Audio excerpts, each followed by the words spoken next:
يلا ده بنقول عليها بركانية. بركانية بركانية مثل جبل مرة. البحر الأحمر ومرتفعاته قالوا انكسارية من حيث نوعها، انكسارية انكسارية انكسارية. ومديني واحدة ثالثة اللي هو تحت قال التوائية، ودي مثل جبال. شوف أنا حارجع أوريك لها في أفريقيا. الجبال دي قالوا واقعة في الحتة دي، قالوا اسمها جبال أطلس، اللي هي جايبة لك قال لك تقع في شمال غرب منو؟ أي بالله يتذكر بين قوسين أنها واقعة في دولة منو؟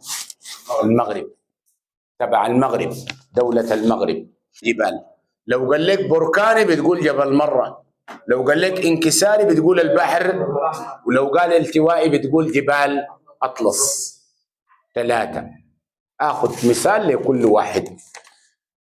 قالوا تصيد اللي هو قال البحيرات 7 8. ولاحظ في الخريطة بيظهر لك هنا صح؟ يلا عين بالله، دي أنا قبل كده اتكلمت عنها، و7 دي بنقول عليها النوبة. أنا عندي البحيرة اسمها بحيرة النوبة، وقبيل الصحراء قلنا صحراء النوبة، وجات هنا الجبال اسمها جبال النوبة. يبقى دي بحيرة النوبة. وبالمناسبة قبائل النوبة هي القبائل التي تسكن الأجزاء من شمال السودان، بدليل أنه حتى نهر النيل في المنطقة دي بنسميه النيل النوبي. النيل ذاته اسمه النيل النوبي. القبائل اللي هنا الموجودة بيقولوا عليها قبائل النوبة، أو بيقول لك النوبيين. ونحن عندنا في السودان بنقوم عليهم نقول لهم الرطانة، الدناقلة، المحس، السكوت، الحلفاويين، الكنوز. ال5 دول كلهم رطانة، وكلهم قبائل مالها نوبية. التسمية دي أنا داير أوريك أنه سر البحيرة دي سريع جدا، عشان لأنه حيسألني من نوعها بعد شوية.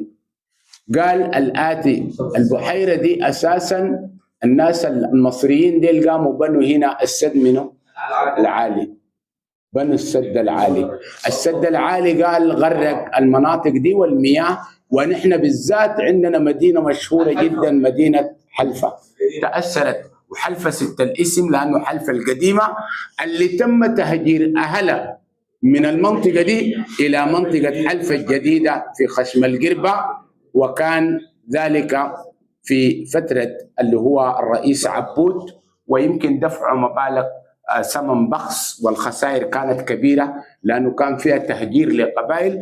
البحيرة دي لأنها مربوطة بقيام السد العالي قاعدين نقول عليها نوع بحيرة مالها صناعية. يعني لو ظاهرة عندنا وقبيل اداك ليها البحيرة دي ومكتوب عليها الرقم 6، قالوا اسمها بحيرة شنو؟ تانا. والتانا دي قاعدين نقول عليها مالها طبيعية. وحتى تتذكر قلت لك هذه تانا طبيعية، وفي المنطقة بتاعت الهضبة الأثيوبية في الحبشة، أو هضبة الحبشة في أثيوبيا. إذا بحيرة تانا لأنها تمثل المنبع الرئيسي بالنسبة للنيل منه الأزرق، بالنسبة للنيل الأزرق. إذا أنا عندي تانا طبيعية، وبحيرة النوبة نوع مالها ديل الاثنين بحيرتين. أرجع الامتحانات القديمة بتلقاهم هم أكثر تكرارا. مديني قالوا 2 من الرياح اللي بتسيطر على اللي هو تأثير المناخ والأمطار في السودان. شوف أنا مديني كالآتي، جايب لك أسهم بالصورة دي من الناحية دي، وجايبها لي من الناحية دي، وأنا دار أوريك التسمية. لا خلي بالك، أول حاجة دي دايما ركز، خلي بالك ركز على الاتجاه. قال تسمى الرياح باسم الجهة التي تهب شنو منها. أيوة، أول حاجة اتذكر لي أنه دي قالوا اسمها الشمالية شنو شرقية، لأنه ده اتجاهها الشمالية منه. بعد ده قاعدين نجي نذكر نطلق عليها، قالوا اسمها الرياح التجارية الشمالية الشرقية ونوع رياح ماله جافة. لكن ركز على في النص كلمة شمالية الشرقية دي أهم حاجة. اتجاه شنو؟ جنوبية غربية. يلا ركز لي على كلمة جنوبية غربية. أنا بقول الجنوبية الغربية، وقالوا تسمى الرياح ياتا الموسمية الجنوبية الغربية مالا الرطبة. الرطوبة من المحيط اللي هو الأطلنطي. الرياح دي جاية من هنا ماشية في الاتجاه ده، عشان كده جاية برطوبتها إلى آخره. يقول لا، كل ما يجري على سطح الأرض هي عبارة عن مياه سطحية. في البداية بيقول لك يا أخي أنا عندي أنهار وقاعدين نقول عليها دائمة الجريان، دائمة الجريان. والآن عايزك في الخريطة لاحظ أنا عندي النهر ده هو منه النيل ياتو الأزرق، وده النيل الأبيض. شوف الأزرق الأبيض. لما يجوا هنا بتلاقوا في المنطقة بتاعت شنو؟ المقرن ممتازة اللي هي منطقة الخرطوم. قالوا بعد الخرطوم بيظهر لك هنا، حتى قالوا بنسميه منه نهر النيل. إذا ده أنا نهر النيل، ونمرة واحد ده بنقول عليه النيل الأزرق، واثنين بنقول عليه النيل الأبيض اللي هو أنا بالنسبة لي بالطريقة دي. يبقى ممكن يأتي سؤال يقول لك مثال لأنهار دائمة. أنا بقول أول حاجة عندي النيل الرئيسي، وعندي اثنين الأزرق، النيل الأزرق، وعندي ثلاثة النيل ياتو الأبيض. طيب ممكن تكون في المجموعة الثانية بقى النهر قد ما يكون دائم، قد يكون موسم الجريان. وأنا دار أوريك قد تكون هنالك أنهار موسمية الجريان يظهر لك في الورقة رقم 4 دمنه عطبرة، ورقم 5 دمنه الرهد ممتاز، و6 الدندل. شوف نحن نقول الدندر تحت الرهد فوق. وبعد ذلك بيجينا هنا 7 بيقول لي دمنه بحر منه بحر ايه؟ العرب. حلو، بحر العرب. ونمرة 6 ده الدندل، 6 الدندل. وأنا عندي هنا 5 الرهد، وده عطبرة. إذن ده في السؤال داخل الخريطة ممكن يجي يديني 4 أقول له عطبرة، هات مثال لنهر موسمي. ونمرة 5 حاقول له الرهد، ونمرة 6 حاقول له الدندل.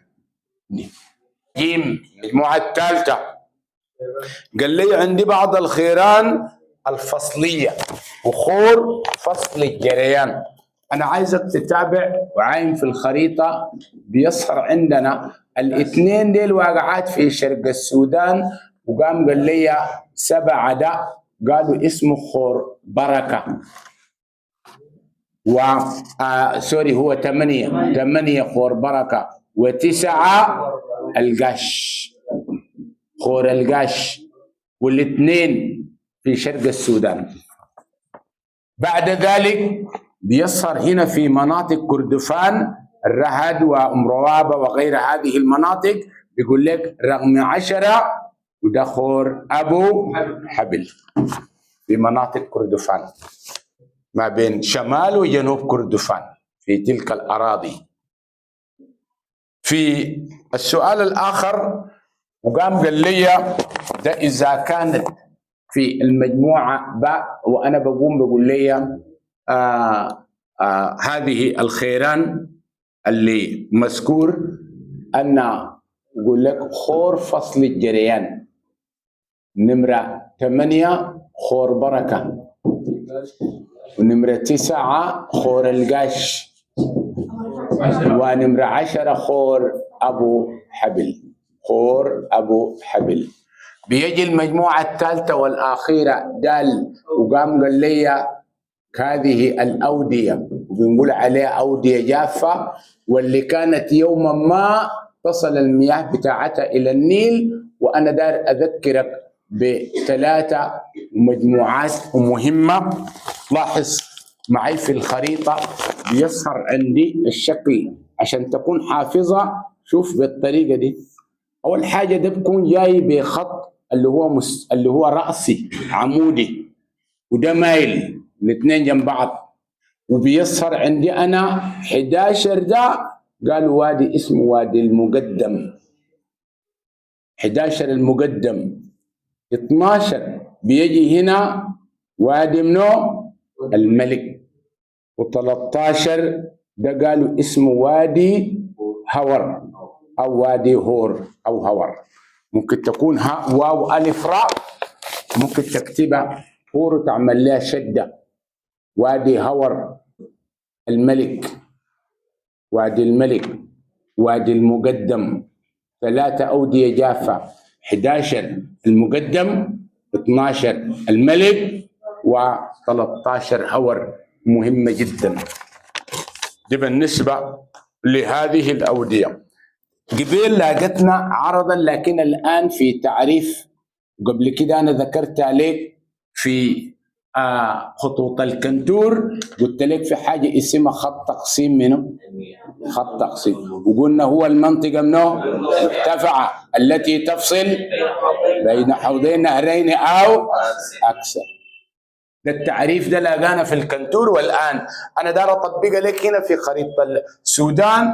قام قال لي مثل، وأدانا قال لك الآتي: مثل هضبة الحبشة في أثيوبيا. مثل هضبة الحبشة في دولة شنو؟